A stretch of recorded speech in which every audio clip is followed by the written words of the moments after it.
Picture this. It's a rainy late afternoon and you are on your way home from work after a very long day. You can't wait to get home and hit the hay, so tired that you don't even think of grabbing a bite to eat. But as luck would have it, your car breaks down a few blocks from your house. You try to reach the local car mechanics, but it's past your operating hours. There's nothing you can do but wait until the next morning. So you run home, using your work bag as a makeshift umbrella. You reach your front door shivering and soaked to the bones. First, you sleep through your alarm this morning, then burn your breakfast, spill toothpaste on your clothes, and now this. You're close to breaking down in tears, but there's a voice at the back of your mind that says you should be thankful. You have a bed to sleep on, meals to eat, and a roof over your head. You have a job, you can afford to have a car, and yes, you may be soaking wet right now, but at least you have the privilege of being able to change into fresh clothes. Others have it so much worse than you, and you have no right to feel sorry for yourself when you have all these privileges. Maybe this or something along the same lines has happened to you. It has happened to me too. But either way, you have to wonder, where is this voice coming from? Is it me or is it from someone else? This is what we will try to discover today. Toxic positivity in the kind of culture it has created. And to give you a better picture, I will illustrate this by telling you a story. My story about how I contracted the coronavirus, I'm okay now, and the events that unfolded after. Late into the quarantine period, I have unfortunately contracted the coronavirus disease, and I don't remember being more afraid in my life than that moment I received the news. I texted one of my closest friends, hoping to seek comfort, but her reply was something I did not expect. She told me that I ought to look at the bright side. After all, I have it so much better than others. Ultimately, this crushed me.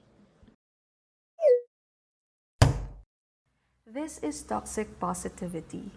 But before delving deeper, we need to discuss what toxic positivity really is.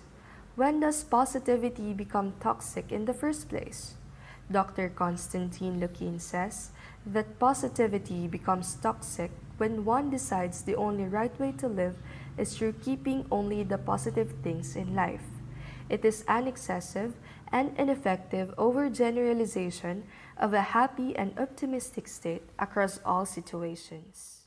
Toxic positivity is deeply embedded in Filipino culture because of the social conditioning that we have been exposed to. To illustrate this better, let's take a look at our history and go back to 1521, the year when Spain colonized the Philippines. We were a territory of Spain for 333 years, and Filipinos were treated as slaves to the Spaniards. But more notably, we were Christianized as a nation. Catholic values such as God will provide and blessed is he who is persecuted were taught to Filipino slaves in order to further exploit them. In this sense, religion was used as a controlling mechanism to keep slaves in line. Fast forward to today, and we continue to exhibit this kind of conditioning in our daily lives. Whenever natural disasters such as typhoons hit the country, those devastated by the damage it brings continue to remain positive and glorify their resiliency instead of calling for proactive action. Despite losing their houses and maybe even loved ones, people continue to look at the bright side. At least the storm has passed. Furthermore, when a crisis hits such as unemployment or a pandemic, people continue to be positive and try to live their lives as they normally would. In Ilocos Norte especially, you will see unemployed persons who enjoy lavish lives because of foreign aid from relatives.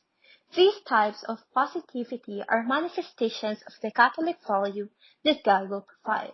However, it has also created an air of dependency from others.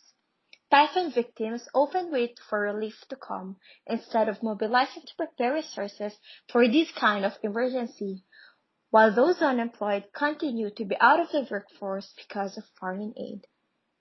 Toxic positivity has been conditioned to us as children. If you have experienced teasing or bullying, you may have heard of words such as, hayaan mo na, basta magpakabait ka lang and you will be blessed, from authority figures.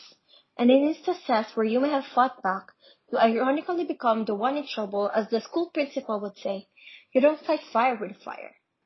This kind of social conditioning continue to manipulate our behavior through adulthood. When a partner cheats on us or a dear friend betrays us, we naturally want to get mad and get even. But we hear the words, be the bigger person and be positive. God will bless you, just pray for them. And this is a manifestation of the Catholic value, blessed is he who is persecuted. But, ask yourself this, why does the burden and the responsibility of being the bigger person lie in the court of the offended party? Why don't we hold the offending party accountable to end the toxic cycle? This is one of the reasons why toxic positivity remains prevalent today, because there are those who continue to preach it and actively participate in its propagation. But more than that, there are those who possibly and maybe unknowingly participate by keeping quiet and letting the cycle fester on. Now let's go back to my story. When my friend told me to remain positive despite catching a disease that has claimed the lives of many across the globe, upon reading her words, I felt more devastated than before I talked to her. This is one of the effects of toxic positivity, and when we forcefully shove such ideas into people's circumstances. Toxic positivity, it invalidates the range of feelings that all humans were built to feel. It puts pressure on the person to ignore her negative feelings and is guilted for feeling bad simply for the reason that there are others who have it worse. To put this into perspective, we chastise a child for crying after he chips but console a man who is retrenched from his job. We forget that although losing a job may be a very painful experience for the man, for the child, falling and scraping his knee is the most painful experience he has ever been in. When we do this to children of young ages, we unconsciously teach them toxic positivity traits.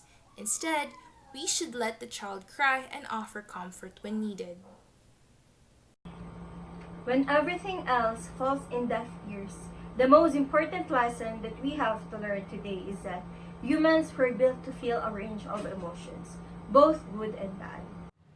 No matter how trivial one's adversity may seem to us, we are never in an appropriate position to dictate how they should feel and invalidate what they may be going through.